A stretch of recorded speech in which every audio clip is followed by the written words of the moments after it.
So got the Mirena and went home, and my OB had talked about the potential for bleeding, spotting, that sort of thing, just sort of the basic things that you expect to hear with this kind of product. And so when I went home and I was bleeding, I wasn't concerned at all, except that it didn't stop. And that kind of worried me because I wasn't really spotting, I was bleeding. And that is not something that's ever happened to me ever before.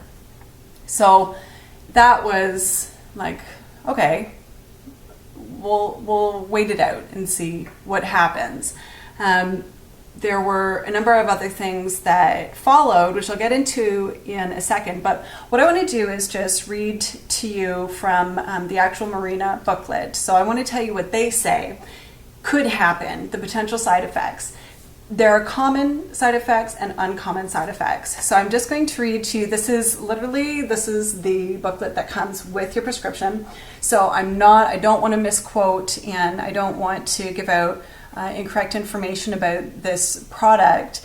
I'm going to tell you exactly what it is that they say. So the potential side effects, possible side effects, common would be vaginal bleeding, symptoms of vaginal infection such as itching or unusual or increased vaginal discharge, headache, abdominal pain, pelvic or back pain, feeling depressed or nervous, and possible expulsion of Mirena. So those are the common things. Now the uncommon stuff is severe lower, I should be wearing my glasses, severe lower abdominal pain, migraine, feeling of fullness or tightness in the abdomen, persistent lower abdominal pain, together with fever or unusual discharge from the vagina, possibly meaning pelvic infection, persistent lower abdominal pain, dizziness, skin rash, hives, eczema, the risk of ectopic pregnancy, these sort of things. That's not a full scan through, that's sort of touching on each one of the things that they have on their list of potential side effects. So, out of those potential side effects, I had a number. So I had the bleeding, not spotting, but bleeding. I had a lot of cramping. There was one weekend, it was actually a weekend that I had exams to write too, so it was really like excruciating, but really bad cramping. And dizziness, I had a bit of that, and headaches, certainly. A bit of moodiness, like funny moodiness. I am the sort of person who can be moved to tears by, music or really touching movies, that sort of thing. Like pretty average, quite average things, I think. But for whatever reason, after I had the Mirena, I seemed really teary about a lot of things, or a lot more things than I would usually, and I would find myself tearing up, like I would feel it happening and think, why am I tearing up about this? Like this isn't something I would normally find moving at all. And it wasn't tearing up out of like being upset, it was tearing up being moved by things. It was really funny. So there's that, but the most profound thing that happened to me, and this is what I really, really want to talk about more than anything at all of the other side effects, I would have weathered and gladly, that would have been okay. I could have gone through that and not said boo about it. And I'm not really a complainer, or, I generally, my sort of rule of thumb for myself is to suck it up, but the one thing that really bothered me more than anything else is that I immediately started having scalp pain. And when I say scalp pain, when you have your hair up really, really tight, like way too tight, really, really supremely tight, and then you let your hair out, and where it was held, it just feels really sore and achy, and you just want to rub it, and that sort of pain I had all through my scalp. And you can see, like, my hair is not very long, so I don't do that. I don't wear it up because I can't. It's not long enough. So I had that, and that was like, okay, this is weird. That happened within a week, like immediately. It wasn't like, oh, I'm experiencing this now and again. It was like, no, the IUD went in and bam, this thing that I had never experienced before on its own just started happening. And after that, my scalp started getting really itchy and completely just irritated, awful, like small lesions on my scalp, really nasty.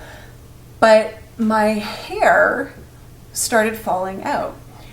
And when I say falling out, like, our house is covered in my hair. It literally just falls, it almost jumps off of my head. From my scalp, a full strand of hair will just fall out of my head.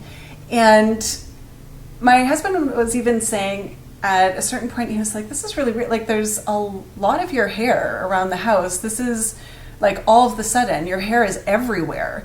And I have never in my life lost hair, like from anything, from any one of my pregnancies. I have 3 children.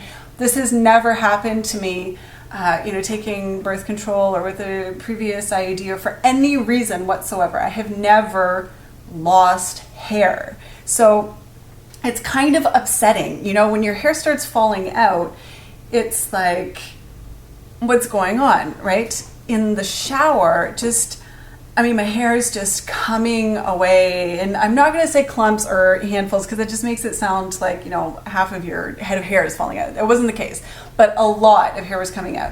And so it wasn't really until my stylist came and did my hair, and she mentioned that I had a bald spot, and I was horrified. I hadn't really noticed it on my own, and I knew that my hair was falling out. I was like, oh, this is weird. But when she said that, I started looking, and that it was noticeable to somebody else really freaked me out, obviously. And so I'm going to show you, I wear my hair like this now to sort of disguise what's happening, because this is still fairly recent. So I'm just going to show you. So this should be filled in with hair. And like, I understand that different people have different hairlines. This is not my hairline. My hair starts here. This is my Mirena bald spot right there. So I've now begun parting my hair to disguise that. This side isn't quite so bad. It's thinning, but it's not, that's nowhere close to that. I've lost, at this point, I have like an excessive amount of hair. I have really, really extremely thick hair. So like, I'm always saying to my stylist, actually thin it out. So this is fairly ironic that I'm now losing my hair, because I'm always saying that I want it thinned out. I want less hair. And so I've lost, at this point, I'd say about a quarter to maybe even a third of my hair mass. So you can't, I'm not losing chunks of it all over this. Like, I don't look like I'm balding, right? No, except for there. But my hair mass is considerably less than it was before Mirena.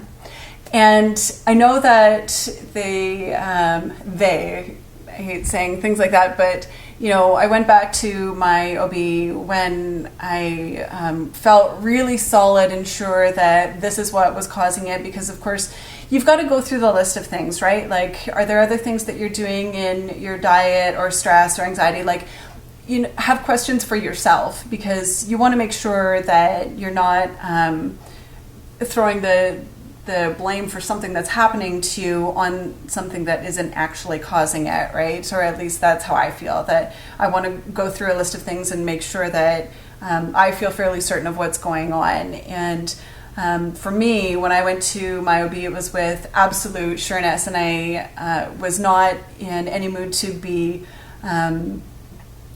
argued with at all. And I knew that she wouldn't, that my OB wouldn't do that. But I know that there are a lot of women out there who have had trouble going back to their doctors and that the doctors say, no, it's not caused by this, whatever whatever's going on, it's not caused by the IUD. If you feel certain that there are certain things that happened immediately in relation to your IUD, you have to listen to yourself too. That's how I feel about it anyway. I mean, I'm not a medical professional, so I'm not going to pretend to know things that aren't within my realm of knowledge, but I feel fairly certain of my own body, so I listened to that. And I knew that this hair loss for me was not caused by a recent pregnancy or stress or anxiety or all these other things that, let's check this list of things, and then by the time we figure out what it is and tell you that it may be the IUD, you could be bald. I'm not willing to risk that. So I called my OB and said, you're taking this out. There weren't any, it wasn't sort of like, oh, I'd like to talk to you about this. It was, no, I know what's going on in my body. This is not acceptable to me. And so you're going to remove it immediately. And that's exactly what happened. So I had the IUD for a total of just over 30 days. So it was about a month that I went through this, and all of this stuff happened in the course of 1 month. And I have now been rid of that IUD for almost just under 2 weeks. So it's too early to, tell if it's working its way out or when it's going to work its way out of my system. But, I did want to share with you my experience, and I know that there are a lot of horror stories out there, so I don't want to add to, any fear that women have about birth control, because it is really important. And I think more than anything, the best that any one of us can do is to talk to medical professionals, but to also listen to ourselves and to do our own research, to be as fully informed as we can be as individuals, so that if you do get into a situation where there's a product that isn't working for you, because not every product works for every woman, and that's my thing about Mirena. Is not like Mirena is the devil or anything like that. But it doesn't work for me, and I know that this particular product is not effective for me, and the effects that it had were extremely upsetting. And if this can save, anybody else from, kind of explaining away a side effect, then that's, I'll feel at least a little bit good about that. But the other thing that I wanted to say really quickly, because this is kind of a long video, and I realize that, but if there are any guys watching this, and I'm sure by now if a guy started watching this, he would be done with it. But girls, women, ladies, whoever the man is in your life, I hope that they have so much compassion in their hearts, because as women, like going through these things, and just with the hair loss alone, right? For me to have my hair falling out, like, it's very upsetting. Women, what kind of an attachment you have to your hair. I don't care who you are and how would you say you're not attached to your hair? You are attached to your hair, and it's part of our identity. It's hard not to be attached to your hair, literally and figuratively. So I hope that you have a man in your life who is not going to compound the problems that you already have. If you have an IUD and you're having problems, make sure that you've got a man who is going to understand and be there for you and be compassionate, and who isn't going to make you feel like you should tolerate something in your body, just for the sexual relationship either. I just hope that you have someone in your life with a lot of compassion. And guys, if you are watching this, be compassionate to your women, please. Love them through all of these things. They're doing it in part for, the love that you guys have and for your relationships. So in return, you should show them some understanding and give them props, because it's, going through hair loss for birth control is big, right? So that's about it. I'm going to post some links, so check those out. And don't forget to hit subscribe on your way out. And there's going to be all kinds of cool, fresh stuff coming your way. I'm going to make sure that you've got lots of information. And if you want to know more about me, I'm going to have some about me information that you can check out. So please have a look at that. I didn't want to make this a full hour video and be talking about myself. I just wanted to address Mirena, and that's sort of a big issue. So thanks for sticking out this long ass video on YouTube, and do your research. Thanks for watching, and hope I see you really soon. Don't forget to hit subscribe.